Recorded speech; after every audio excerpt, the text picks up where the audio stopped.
Welcome back to New Rockstars. I'm Erik Voss, and this is a spoiler-free review of Captain America: Brave New World. I was fortunate to see this movie at a press screening on Tuesday evening in IMAX. And after breaking down every trailer for this movie, every news update, all 11 MCU titles that led up to this film, and the reportedly complex production process of this film, I feel like I went into this film as a Marvel movie expert with very particular expectations. But those expectations got thunderclapped away when you have Harrison Ford, Red Hulk, screaming at you in IMAX. So, after I've gotten my heart rate down, I have some thoughts to share with you of what to expect going into this movie. And again, no spoilers. Okay, let's start with my general thoughts. Here is what I tweeted while I walked out of the theater, and it's still mostly how I feel. I saw Captain America: Brave New World. It's a tense political thriller with big booms that's worth seeing on a huge screen. A huge budget bonus episode of The Falcon and the Winter Soldier. MVPs Carl Lumbly and Harrison Ford are the grouches America needs right now. Anthony Mackie proves himself yet again a worthy Captain America with a powerful take on the burden of being unassailable. I just wish the MCU toys added to this movie did more to further its thematic cause. And before we continue, we need to do a review of that review. Come on, AMC lobby Erik. Where was that no stab, snicked, or splat was pulled wordplay that you tweeted in your Deadpool and Wolverine first thoughts in July? A double usage of the word huge? Big booms? Did a Hulk type this tweet with his fat fingers? But I always insist on sharing my initial impression in these next morning reviews on YouTube, because while I think these movies are best looked back upon with a few hours of reflection, it's also worth snapshotting exactly how we felt leaving the theater, because that high or that stank does say something about the cinema experience that I think moviegoers should know before they shell out their $20. But Captain America: Brave New World does feel like a seventh amazing episode of Disney Plus's The Falcon and the Winter Soldier, with 10 times the budget, of course, and a must-see star edition of Harrison Ford. And as someone who mostly enjoyed that series back in 2021, I think that is a reason to give it a chance. The humor from those episodes lives on in the charming chemistry between Anthony Mackie and Danny Ramirez, with, MVP Carl Lumbly returning as the heartbreaking Isaiah Bradley, the forgotten Black Captain America. Once again, you will be amazed how much fun it is to see Marvel's stunt choreographers devise new geometry in which that vibranium disc can drop a room full of goons. And like that series, this fourth Captain America film grounds the MCU in a real world that reflects the politics of our time. Politics that also includes a giant celestial corpse and a Red Hulk, but we will get to those. Now, the hand-wringing you may have read online in the months leading up to this release, I think was largely unwarranted. Whatever happened behind the scenes, the end result was a cohesive story that works just fine. It's just not everything in this movie carries the narrative weight that it should. So now I'm gonna break down a quick spoiler-free summary, what works, what doesn't, and my score and ranking. But quick reminder, this spoiler-free review is the first Brave New World video from the New Rockstars network coming this week. On Thursday will be our video explaining the ending and post-credit scene of the movie. On Friday will be our in-depth Easter egg analysis of the film. And then also on Friday over on the Break Room channel, continue the conversation with us in our live stream discussion with our honest review of the movie. And spoilers will be in that stream. Okay, in Captain America: Brave New World, what happens? Again, no spoilers here. We're 2 years after the events of The Falcon and the Winter Soldier. Captain America Sam Wilson and Falcon Joaquin Torres find themselves in an international conflict over adamantium discovered within Celestial Island, butting heads with President Thaddeus Ross, who is embroiled in a conspiracy that's masterminded by Samuel Stearns. And yes, Red Hulk does appear in this movie, and I won't spoil how or why Ross goes chili pepper red, but he does at several points become particularly scary. As trailers promise, the movie does feel like a Tom Clancy-style political thriller, and not just because Harrison Ford is in the Oval Office. This movie cooks with nerve-wracking, intercutting, moody music by Laura Cartman, and the excellent closing track I by Kendrick Lamar, and some really fun DC area action recalling Captain America: The Winter Soldier. So if Winter Soldier is your favorite MCU movie, I think you will appreciate this one. Alternatively, if Captain America: Civil War is your favorite MCU movie,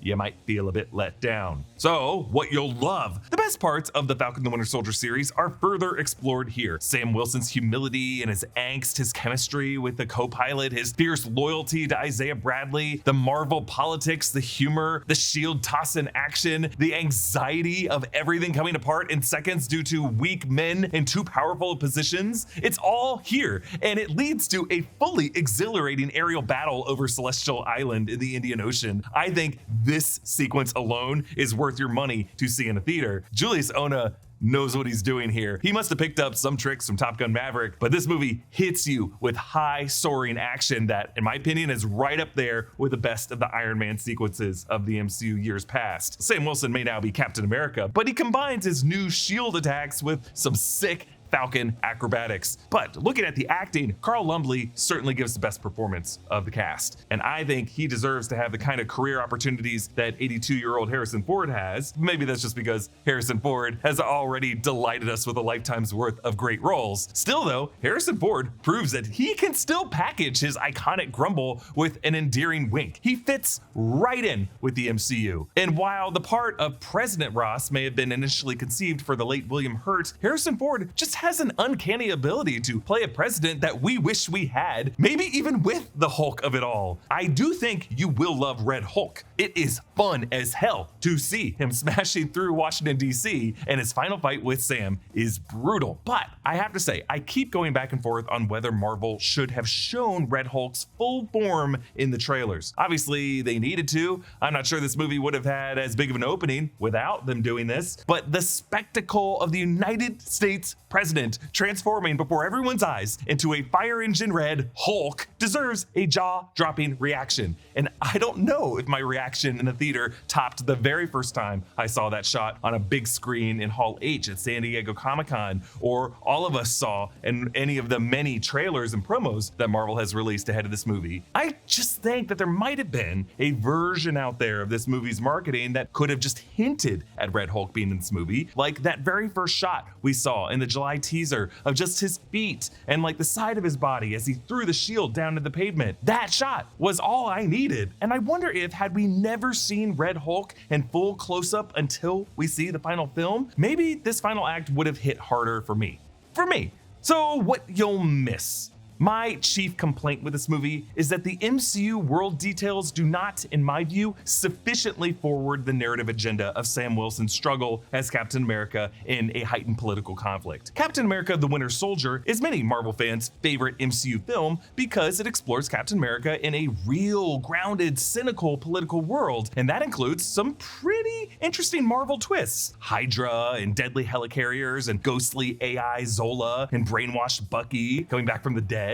But throughout all of that, it never stops feeling like a Captain America movie. Even Captain America: Civil War is, at the end of the day, Avengers 2.5, but it remains at its heart a story about super soldiers and loyalty in politics, where Zemo, as a vengeful Sokovian widower, feels like natural fallout from Steve Rogers' past heroics. But the way Marvel has heightened the stakes for Brave New World seems to be to inject a Captain America movie with gamma-irradiated blood and turn it into a World War Hulk movie. President Ross as Red Hulk, I think we can accept, given Ross's relationship with the Avengers in Civil War and Infinity War. Anthony Mackie's Sam Wilson does have a past with that guy, but this script is more concerned with Ross's past in 2008's The Incredible Hulk, and with Tim Blake Nelson's Samuel Stearns returning, and spends way more time as a sequel to that lesser film than as a continuation of anything Sam Wilson was in. And I have to say, I was pretty bummed with the leader. While Marvel seems to have learned some great lessons in big-headed character design after MODOK and Quantumania, I was still hoping the talented actor Tim Blake Nelson would bring a kind of Hannibal Lecter brilliant madness to the string puller mastermind like Zola did in Captain America: Winter Soldier or Zemo did in Civil War, but I just never found that from him. Ultimately, I feel like every proper noun from the Marvel lore that was added to this film does hardly anything to tell Sam's story. Sure, Marvel has always relied on Easter eggs, sometimes random ones, but normally the Easter eggs chosen for these films just do a bit more to service the plot in a load-bearing way. So while watching this film, the result is, while Brave New World feels like the biggest and best episode of The Falcon and the Winter Soldier, it feels like the smallest Captain America movie. And I get it, that sounds bad, but trust me, this movie is still a worthy entry to the MCU slate, and it brings the kind of cinematic spectacle and stakes that I haven't seen since Doctor Strange in the Multiverse of Madness, and thematic gut punches that I haven't felt since Black Panther: Wakanda Forever. No offense to Guardians of the Galaxy Volume 3, I just care more about humans than I do non-humans. So, on to my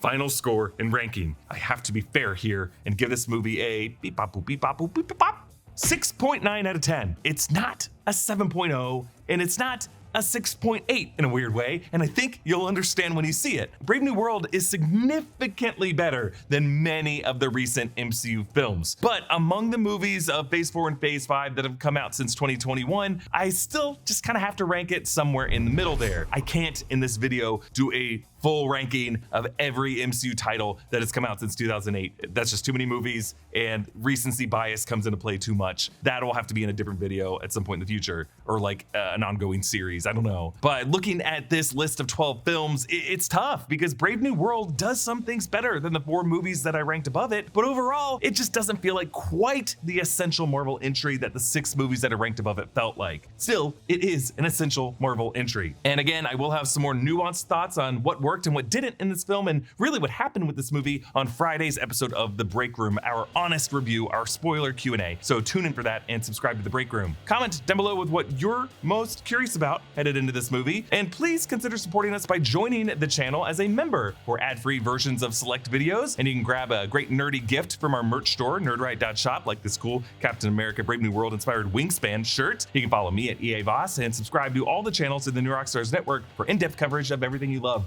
Thanks for watching, and I'll see you next time. Bye.